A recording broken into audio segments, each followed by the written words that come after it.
Greetings from the road. Well, I came up to the shop to grab a shirt, and the old man's here. John's here.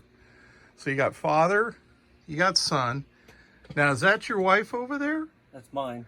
Oh, that's your wife. Okay. All right. And you're? Linda. Miss Linda. Okay. So you were starting to tell me about how you started out in California before you came out here. So you were a factory? Warranty shop. Warranty shop for Studebaker. Not for Studebaker. Okay. I never worked for Studebaker Corporation ever. Okay. I graduated from high school in 1959. Okay. And went in the Navy. Got out of the Navy in November '62. Came back here to Ohio. Which is where you were born. Where I was born and raised. Was it this area that you were? Okay. Yeah, it would be Zanesville, okay. Which is 8 miles up the road. Okay. And met my wife, which I hadn't known before. And she's from a little town down the road about 30 miles. And we got married.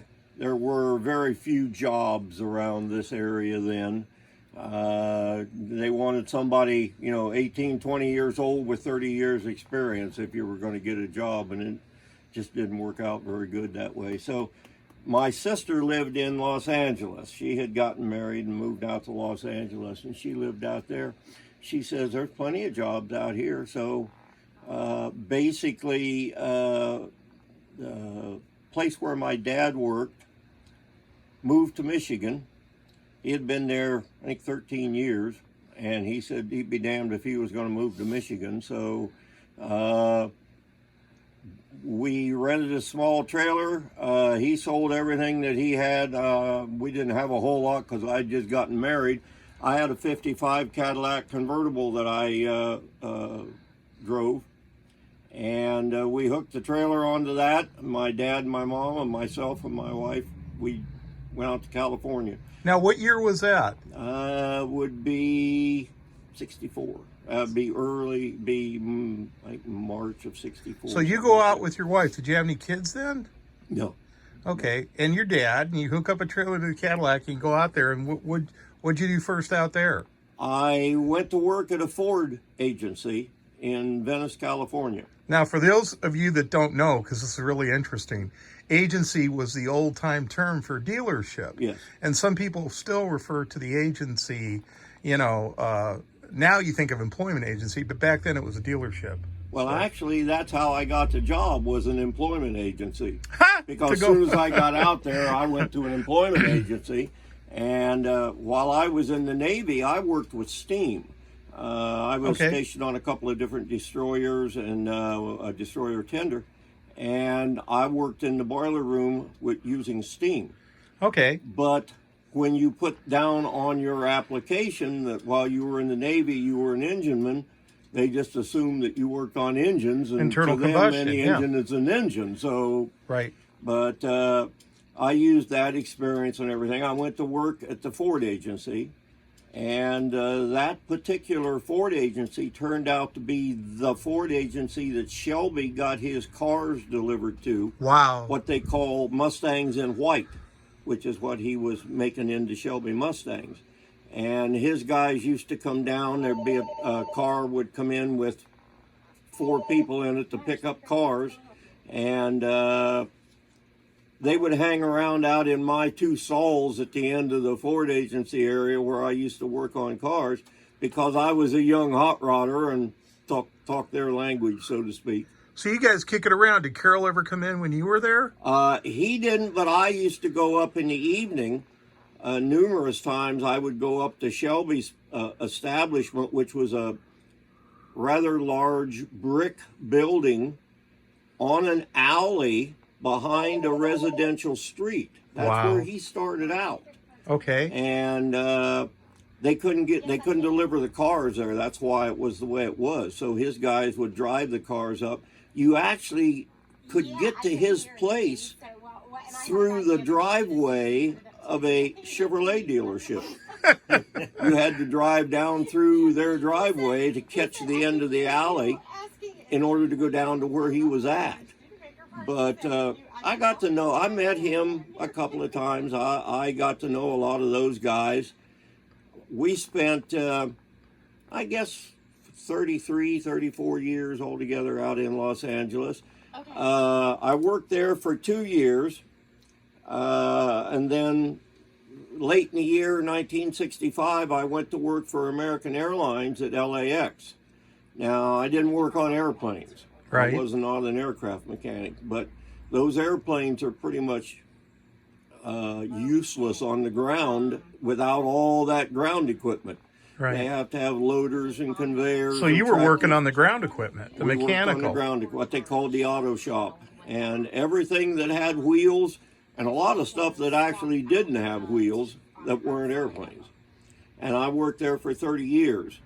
And at age 43, I developed feet and leg problems, and Okay. it got really, really bad. A lot of times in the morning, getting up to go to work, I literally couldn't walk. Right. I'd have to go get into a hottest shower I could stand and get myself so I could get mobile and go into work.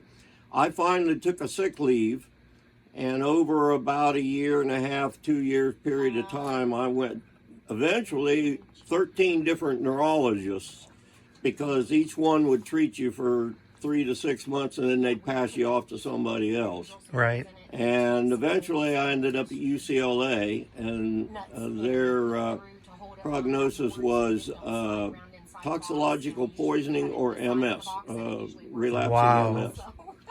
So that pretty much killed it for going back to work at American. So you were getting poisoned at American Airlines. Yeah. Because Yeah, I know it's we, not MS, because my brother has MS. Yeah. And no offense, but you and I wouldn't be talking if you had MS back Well, then. it's what they call relapsing, which you have long periods of being good and then. But this was I due to haven't. your workplace. Yeah. What I were haven't you- had any problems. But since what we- were you thinking you were exposed to while you were working for them? Well, at American be anything. Airlines, Nasty stuff. Chemicals. yeah, Chemicals you were working with in the course of your... Well- Man, you would never think that. you've got to remember, in the age in which I grew up, which was the 50s and 60s, I had a paper route from the time I was 8.5 years old till I was 18 and left to go in the Navy. Right. I had to get up at the first couple of years. It was a night route, evening, afternoon, late afternoon, and then it became a morning route. So I had to get up at 10 minutes after 4 every morning and deliver papers. That's 7 days a week, 365 days a year. But my paper bundle that they used to deliver was delivered at a filling station. Oh. And so I was there a lot of times, especially afternoon, got to know the people and everything, and then I would help out and do things, and we used to wash parts in gasoline. I mean, that's just what you did back then. Right. So it could have You been went the out, exposure drained to the hoses, gasoline. Yeah. and then 3 days With that later, 2 days protection. later, your skin will all peel off your hand. Yeah, so it could have been that. And you never thought anything about it. Okay. And that was leaded fuel. Right. So So it could have been that. Yeah, and then at American Airlines, there was what was called a filter cart. Now, a filter cart has filters that are foot in diameter, 3 foot tall, probably 8 or 10 of them on this cart, and then they would pull that around with a tractor. They would hook it up to a 707 or a 727, and they would run all the hydraulic fluid in that airplane through all those filters. In and So you back had into the air. contact with the hydraulic fluid then, too. And, that it was called contaminated. Skydrol. Okay. And that is some nasty stuff. So between that and the gas when you were younger, so you get over that. Yeah. And then what got you into the Studebakers? How did you When I evolve got into out that? of the Navy, Right. I came back here to Ohio. Right. Shortly after I came back, I saw a turquoise Avanti sitting on the floor of the local Studebaker dealership. Now, what year was that? Would have been 63. So that you late fell in love 63, yeah. in And they 63. wouldn't even let me sit in it. I mean, I went in a couple of times, and they wouldn't even let me sit in the car. They knew I didn't have any money, so. Were you 19, 20 then? I know, I would have been 21. 21? Let's see. Yeah, 21, I think, then. Okay. And so I kind of wrote that off, stuck it on the back burner, and said, one of these days. Yeah. And then we moved out to California. I went to work at the Ford agency. Then I went to work for American Airlines. Right. And eventually, 1971, we bought our house. And it had a detached garage behind the house, driveway running up alongside the house. We were 3 miles from the beach in Venice, California. We were actually we were in Culver City. Now, is that where you grew up? I was born in Culver City. Yep. Right. I went ride my bike down to Venice Beach and watch all the And you don't people. and you don't mind living here now. Nope. I was never a surfer, so I. But the lifestyle and everything you don't miss. Yeah. Well, Not yeah. a whole bunch. Okay. There's so much traffic, and the Oh, I know. taxes I know and now. Yeah, I know. The number of, I won't put it that way, but the Mexicans, the influx of foreigners that can't speak English, and Right. It was starting to be a problem. It just became really problematic. So out of that garage, you started doing repair work. When I worked at the Ford agency, I started taking on side jobs. Right. And actually, at that time, we lived in an apartment and then a rented house. Right. And I used to basically make almost as much on the side as I did my salary at American. And when I say we made good money at American Airlines, we did. It was good money. Of course, all money's good, but basically, I got to the point where I was actually making more money on the side doing jobs, and I worked on everything. I mean, you brought me a Fiat, I worked on a Fiat. You brought me a Renault, I worked on a Renault. But basically, I started, I found an Avanti for sale. That's a whole nother story. But anyway, I found an Avanti for sale. I ended up buying it. And then I found... So your first Avanti was a used one? Yeah. Okay, and that was in California. Yeah, Oh, you still own it? Yeah, I still have it. Yeah. The white one. Mhm. And I've probably had, I don't know, 30, 40 Avantis since then. Since I've then, got just 14 Avantis. now. Wow. And you have 14 Avantis now. Plus all the parts cars out back. All the parts cars. So you probably have the single finest collection for one individual for Avantis in the world right now. Yeah, Probably. Possibility. Yeah. I don't know anybody else that's got that many. So. Yeah.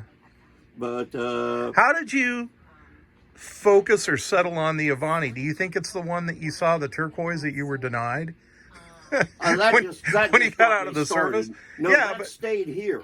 No, I get that, but do you think that was the spark right there, seeing that turquoise one and not being able to sit in it? And do you think that's kindled the passion Yeah, for there the would Avanti? probably be the percentage where if I had been able to go sit in it and everything, I might not have Right. carried that flame with me, so to speak. So, Right. So did you respect the engineering and the design of the car and just Oh, yeah, everything I loved about it. the car, Yeah. especially for the period? It was really not like anything else. Michael will testify to this. We have found that in most cases, people that see an Avanti, they either love it Right. or they hate it. Right. There's very, very few that are, it's okay. You know, it just... Well, I'll come out and ask you a direct question because I mentioned this to Mike. I did a little bit of research and I know nothing about Studebaker, nothing about Avanti, but Avanti was a concept vehicle designed to take and compete with the Thunderbird, but it was no competition, in my opinion, and really, all things considered, it was closer in competition to the Corvette from a practical standpoint, but in certain areas, didn't it actually exceed the Corvette? Oh, yeah. In It was performance, a four-place car. right, and speed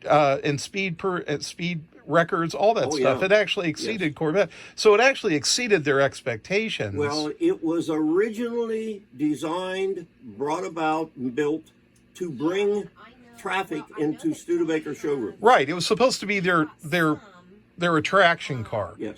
And it was just They basically knew that everybody's not going to buy an Avanti. right. Now, the funny thing is that the first few prototype cars that they sent out all over the country to car shows, in other words, the new car shows coming up for this year, Right. they had over 7,000 orders.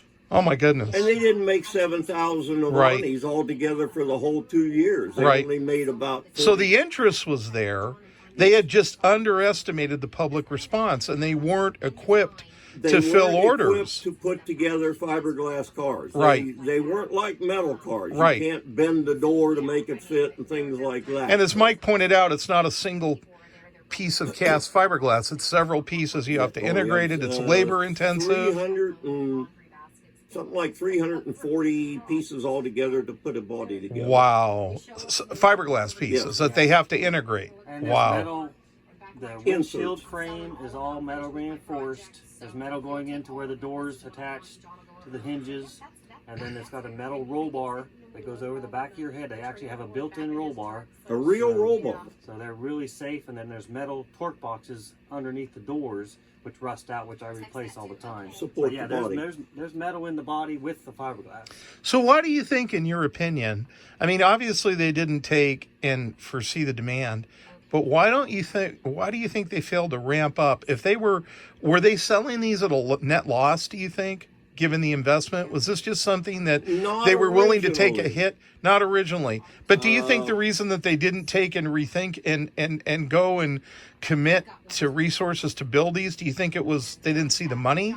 No. Net, or- the problems, if you read and know which books to read and Right. stuff you read about it, and I think, now I've been able to talk to people that worked at Avanti Motors. Right. I've been back to the factory. He's been back with me. We actually went upstairs one time at Avanti Motors and Now, where was the factory for Avanti Motors? Were they South Bend. South Bend, Indiana, where they were building these? Mm-hmm. Another Indiana great car company. Yeah. People think of Detroit, folks, just a commentary. Indiana probably had more car companies Of the single state, yes. of any single state. We're talking steam, electric. In Richmond, Indiana, for example, which I'm going to go to later today, I think there was over 15 different car manufacturers just in Richmond, Indiana, Yeah. right across the border on 70. So, like, There's a huge number of cars. Nowadays, people just think of basically the big three plus right, foreign cars. right, But over the years, going back to initial when cars became something that you could build, there's been over 1,000 different manufacturers of automobiles. And some of them were what they call assembled cars. right. They bought a frame from this company. Right. They bought a body from this company. They bought an engine from that company. And their factory, if you will, was just to put the pieces Yes, together. that's But all everything they did. was outsourced. Yes. Yeah. And then you had other places like Ford where they controlled everything. They Right. actually, they wanted a lot of their parts delivered in boxes, specially made so they could break the boxes down and use them as floorboards in the cars. Well, and here you mentioned Ford, which is what comes to mind with most people.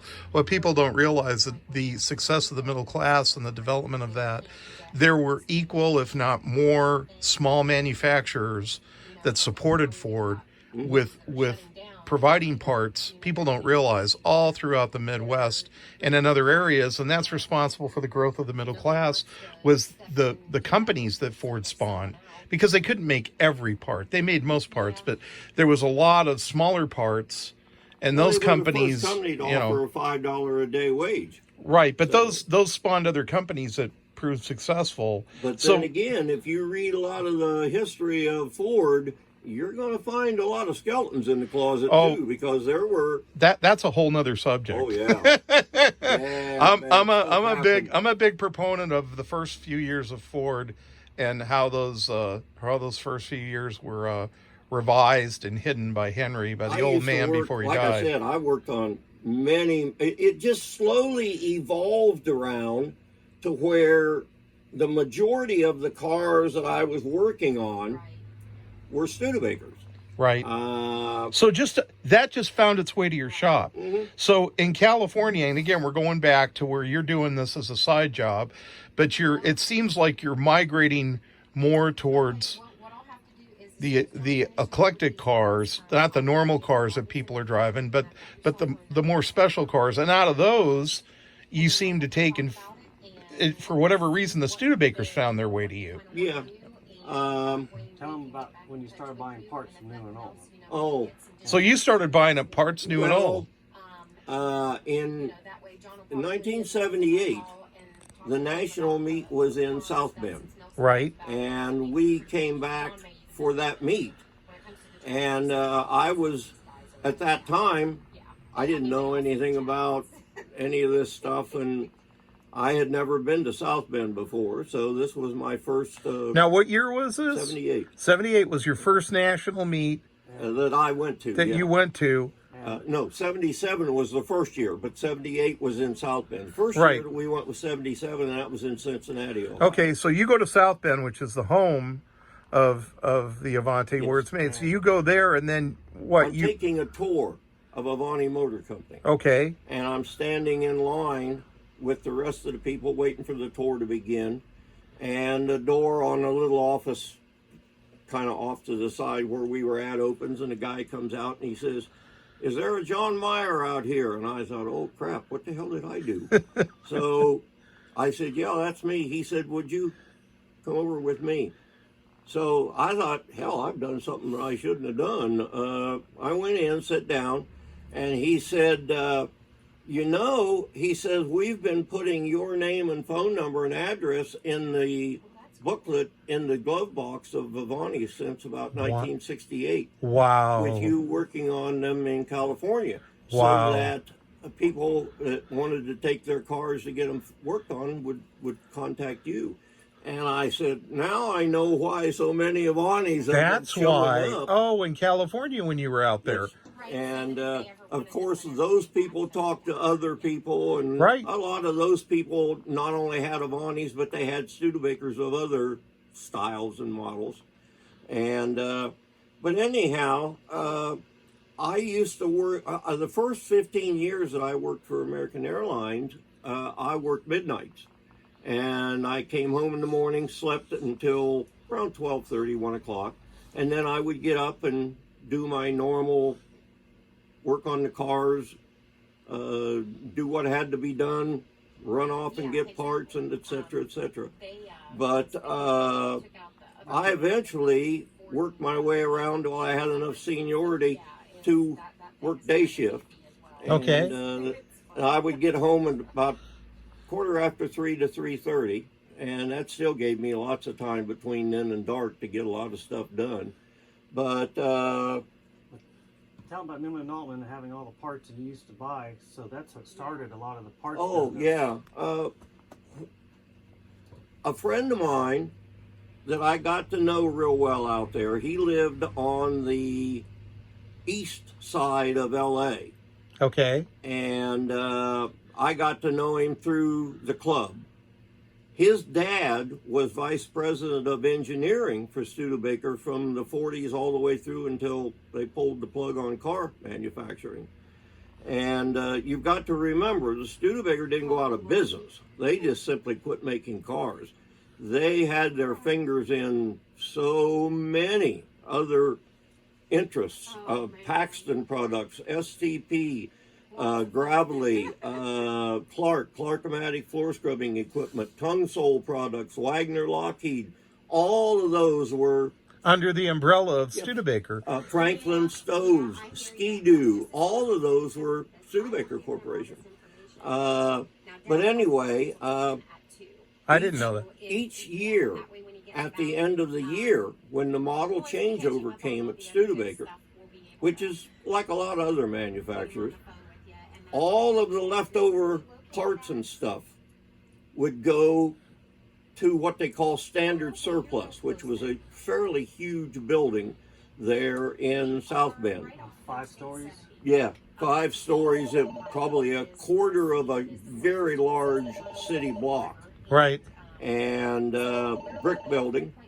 And when Studebaker pulled the plug, 2 dealers there in the South Bend area, Nate Altman and Mr. Newman, they formed Avanti Motor Corporation, and they continued making the Avanti. Okay. And now, what year was that? That would have been 65. So 65. So this new corporation, you said starting in 68, they started putting your name in the glove box of those cars. Oh, okay. And I didn't know that. Oh, and of course you didn't know that until 78. So they've been doing it for 10 years.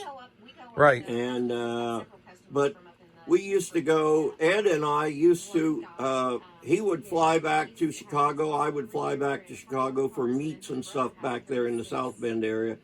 And we would rent a car together, and we would stay 2, 3, 4 days, whatever, in South Bend. And go through and look at parts. Yes. And the guy that ran, Dennis, who ran Newman and Altman building, Nate Altman took over the car manufacturing part of it.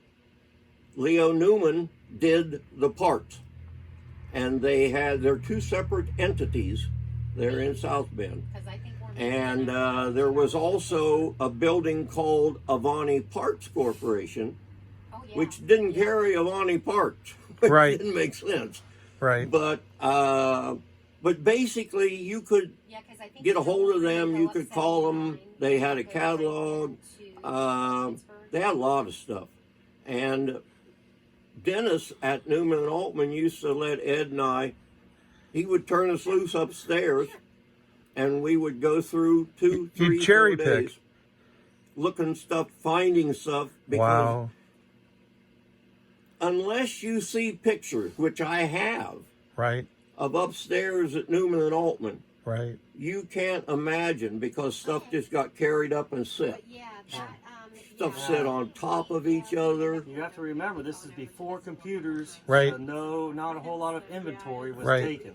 Right. And basically, there were 8-foot tall stacks of stuff that you had no idea what was in the crates on the bottom, because you couldn't move the crates off the top. Now, when did Mike become involved? When did your son come into it and start working with you out in the shop? He started helping me do things probably, 8, 9 years old?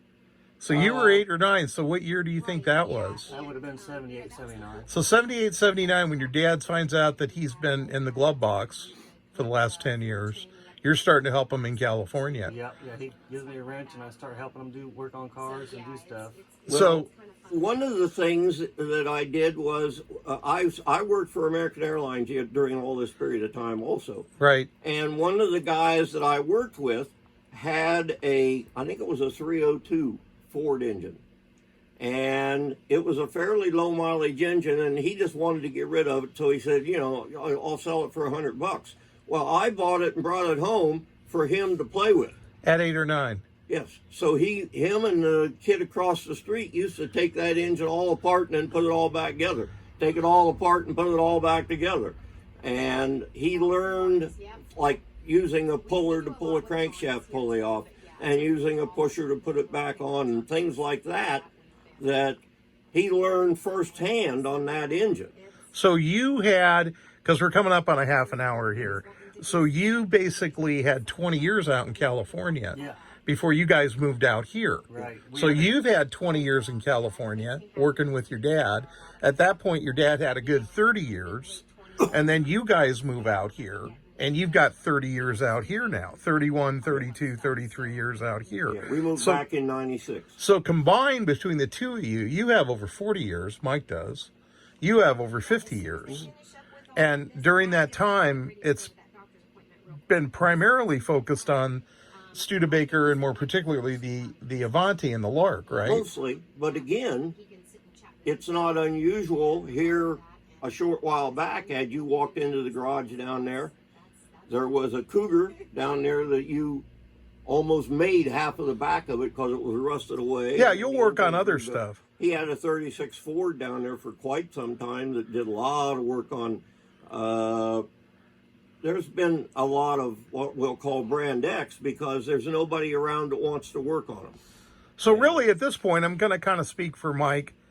Mike had mentioned to me before we went out to look at his Studebaker race car, you know, he doesn't have time to work on his own stuff. So I imagine at this point, and I'll just speak for him, I mean, they're not going to turn down work, but if you have an interesting project that would pique a guy that's been around this for 40 years, Mike, you know, you can maybe approach him about that. But, you know, they've pretty much done everything and seen everything at this point. And, but they're always up for a challenge. Is that a fair way to put it? Yes. Yeah. And especially if it's a Studebaker or a Lark, Studebaker or an Avanti. Is there anything else that you find interesting that you would like to have folks send down to the shop? Mostly older cars. And, Older. You know, But is there anything else that you haven't done that you'd like to do, that you'd like to see? A 67 GTO. Oh, okay. All right. So the old man here. Okay, hold on a second. Because this is good. So what are you looking for? What do you want? I'd like to find a 65, 6 or 7 GTO 4-speed. Okay. Well, there's a guy in Rome, New York, and I'll put you in touch with him. He's a hell of a nice guy, and he may be able to source one for you. So I connect the dots. I tell stories from the road. So this is kind of fortuitous because I just brought a car to him and dropped it off. I brought a SS Chevelle to him. Or no, I brought an SS Nova. Yeah. Out of California. I took a Chevelle to another guy. Numbers matching car. So I'm going to put you in touch with this guy. He might be able to get you a GTO. Rome, New York isn't that far. It's not that far at all. So let me see. He's in Florida right now. I called him the other day. Okay, well. We just sold a 67 Pontiac Tempest Le Mans 4-door hardtop. Oh, that's a nice car. There weren't very many 4-door hardtops made. No. I said it was my 4-door GTO. But I'll put you in touch with this guy. Well, I'm going to wrap this up because we're at 32 minutes. If I come back again, I'll pick up the interview when you guys moved up out here to Ohio. But I want to thank Mike because I know he's really busy. He took the time to walk through and show us the buildings. I want to thank the old man for sitting and reminiscing because it's really great. And I'm sure Mike maybe heard one or two things that he hadn't heard before. But this is great. This is why I do because I get to have days like this and sit down and visit. And I'm going to get back on the road. I got to get to Richmond, Indiana by 5. Otherwise, I'd do a second video. I got one other short thing to say. Sure, go ahead. When we got ready to move back here, it was quite a deal trying to figure out how to move that much stuff. I had a lot of people He told me you can't do it. He told me the semi-loads that you we took. brought back 7 53-foot tractor trailer loads. Oh my goodness! And 26 cars. We moved across country. Well, you can do it. It's a matter if it's cost effective or not. You know. Oh, we got estimates of $40,000 a truckload. They said, "Oh, well, no, we come and box up and." The first mover said, "Oh, I think we can get it all in one truck." We were like, "Oh, are you crazy?" Well, having been here, this place, I'll pan around. Normally I wouldn't do this, but this is organized chaos. This is what I call organized chaos. And everything has its place. And I want to put it there so I know where he knows where it's at. Okay. Second story here too. Full of parts. That's right. Look at that. There's the ladder up to the second floor. That's your emergency exit from upstairs. The fire exit. Okay, folks. Now remember, lack of planning on your part does not constitute an emergency on my part. You betcha. Here's a certificate, Lifetime Achievement Award. I could spend a week here. I could spend a week here. Here's some pictures on the wall. That's it for me. Everybody, have a good day. Drive safe. Arrive alive. I'm going to get back on the road. Thanks to these two guys for sharing the afternoon with us. And everybody have a good rest of the day.